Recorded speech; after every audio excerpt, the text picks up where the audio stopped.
उग्रगामी जो ईश्वर की प्राप्ति की ओर बढ़ रहे हैं और हम सब ऐसे गुरु जी हैं, हमें पद दिया गया या दिया है। हम राज्य सरकार के हम वेतन भोगी कर्मचारी हैं, लेकिन हमारा भी सब लोग नाम और सम्मान करते हैं और कहते भी हैं गुरुजन है। और हमारे साथ में हम उन बच्चों के साथ में हम खेलते हैं, कूदते हैं। इस तरह का प्रशिक्षण मैं आप बताना चाहूँगा कि किस तरह से कक्षा 3 से लेकर 5 तक हिंदी गणित की उस मोक्ष मार्ग की ओर आगे बढ़ सकें। श्रीमान आदरणीय प्रातः स्मरणीय प्रताप जी महाराज।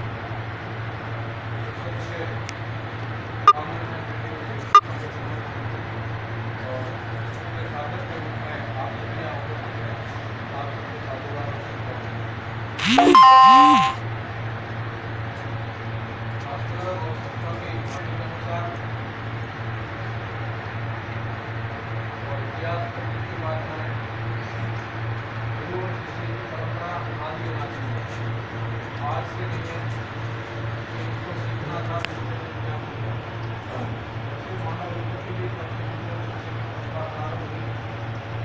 और जो ध्यान देता है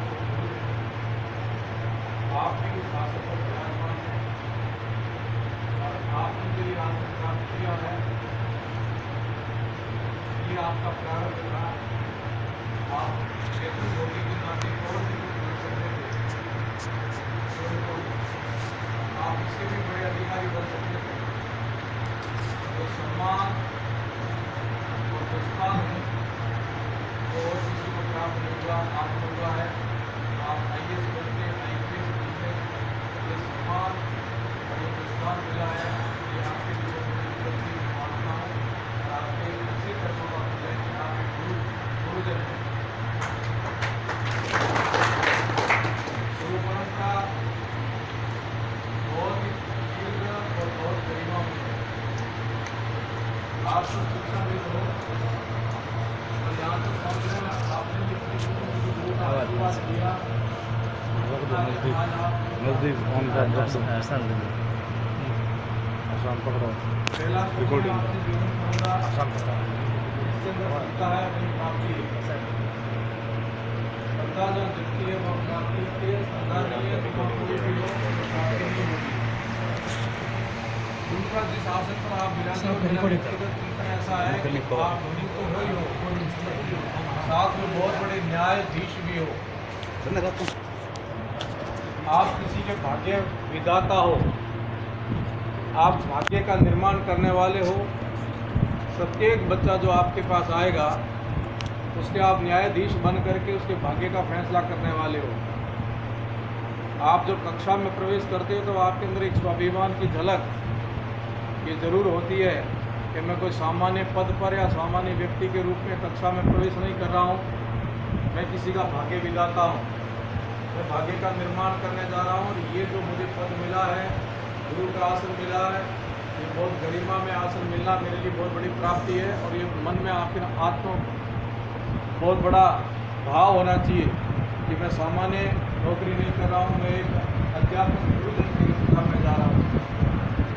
वेतन भोगी ना होकर के आप गुरुजन का अपने अंदर भाव रखें कि मैं वेतन भोगी नहीं हूँ, वेतन इससे ज़्यादा मैं और कहीं से ले सकता था, परंतु मैं एक गुरुजन हूँ, किसी के भाग्य का निर्माण करने जा रहा हूँ। ये भाव जब आपके अंदर आएंगे तो निश्चय ही आप अपने कर्म के प्रति बहुत जागरूक होकर के आगे काम करोगे। दूसरा है सज्जनों, आप दर्पण के समान हो। आपका दर्पण जितना स्वच्छ और साफ होगा इतना ही आपका प्रतिबिंब, आपकी परछाई साफ दिखेगी। ठीक ऐसा ही प्रभाव आपका आपके शिष्यों पर पड़ता है। जैसा आपका आचरण, आपका व्यवहार होगा, ऐसा ही आचरण और व्यवहार बच्चे सीखेंगे। तो स्वच्छ और जितना दर्पण साफ सुथरा इतना ही साफ प्रतिबिंब बन कर के आएगा। आप भाव मेरे समझ गए होंगे कि जैसा आपका आचरण होगा ऐसा ही बच्चा बन करके वापस अपने जीवन में लाएगा। दूसरा, विद्या प्राप्त करना और विद्यार्थी रहना ये तो अंततः चलता रहता है। किसी के मन में ऐसा आ जाए कि मैंने पूर्ण विद्या प्राप्त कर ली है, ऐसा कभी होता नहीं है। विद्या अनंत है, विद्या का कोई अंत नहीं है। और सभी भाव ये हैं कि जो कुछ जानता है मेरे से ज़्यादा, उससे अपने को सीखने की प्रेरणा लेनी चाहिए। और जो इस प्रकार के भाव से श्रद्धा के साथ में किसी के पास अपन जाते हैं तो अपन खाली नहीं आते, वहाँ से कुछ लेके आते हैं। अहंकार के साथ अपन कहीं जाते हैं तो वहाँ कुछ भी नहीं लेके आएंगे, खाली आएंगे। आज का परिप्रेक्ष्य शिक्षा की तो उच्च कोटि है, शिक्षा की तो आधुनिक शिक्षा में बहुत अति उच्च कोटि है, परंतु कहीं कहीं विसंगति ये भी दिखती है कि शिक्षा के साथ संस्कार कितने गहरे बैठते जा रहे हैं। शिक्षा से मानव का निर्माण नहीं होता है, संस्कारों से मानव का निर्माण होता है। हम कितनी उच्च शिक्षा प्राप्त कर लें, मैं आपको दो उदाहरण दूंगा, एक तो इस युग का और एक प्राचीन युग का। भगवान राम के समय सबसे ज़्यादा विद्वान, सबसे ज़्यादा ज्ञानी कोई पुरुष था तो वो रावण था। रावण से ज़्यादा उस समय कोई व्यक्ति विद्वान नहीं था, परंतु उसके अंदर संस्कार नहीं थे। विद्वान उच्च कोटि का था पर संस्कार नहीं थे, तो क्या उसका ह्रास हुआ और क्या उसकी स्थिति आज भी लोगों के दिलों और दिमाग में क्या उसकी छवि है। ठीक ऐसे इस युग में ओसामा बिन लादेन उच्च कोटि का शिक्षाविद था, अच्छा टेक्नोलॉजी ज्ञान था उसके पास में, परंतु संस्कार विहीन होने के कारण वो राक्षस तुल्य व्यक्ति आज हमारे दिल में और दिमाग में उसकी वो छवि बनी हुई है। शिक्षा प्राप्त करना बड़ी बात नहीं है, बड़ी बात है संस्कार देना।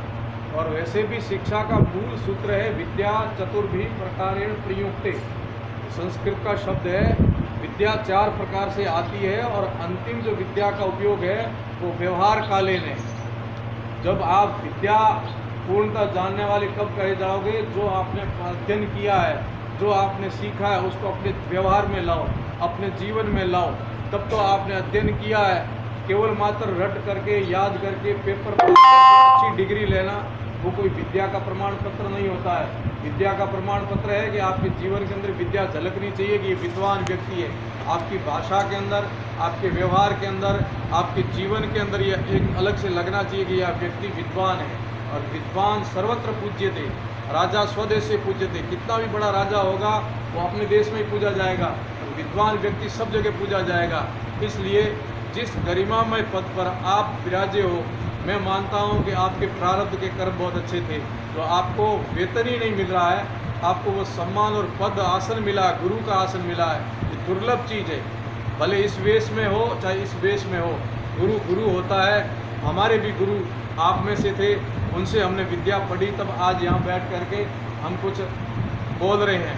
ठीक ऐसे हमारी आज भी उन गुरुओं में यही श्रद्धा और भाव है जिन्होंने हमें प्रारंभिक शिक्षा दे करके संस्कार दिए थे। आज भी हमारे वो आदर्श पुरुष हैं।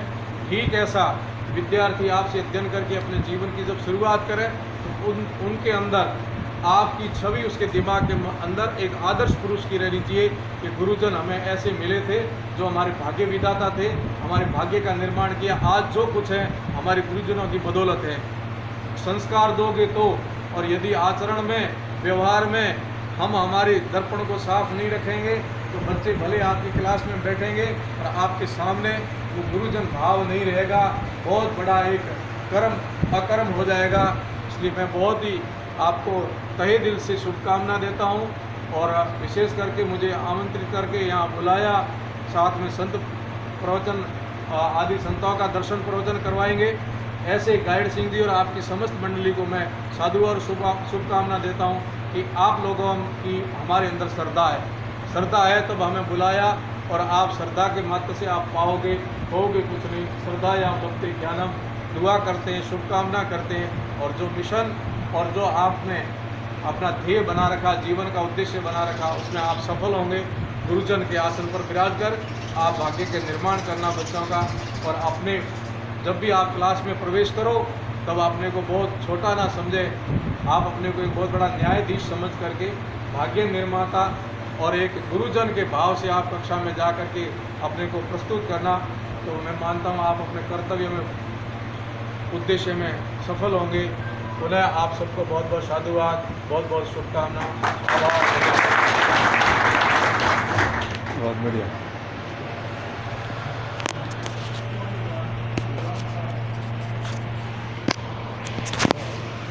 परमात्मा हाथ में आपका आशीर्वाद से हम आज अभागी हो गए हैं। अब मैं निवेदन संत महात्मा जी आपसे भी आप अपना उद्बोधन फरमावें। भारत माता की जय हो। संत भगवान की जय हो। परम सौभाग्य की बात है। क्या और वो भी श्रद्धेय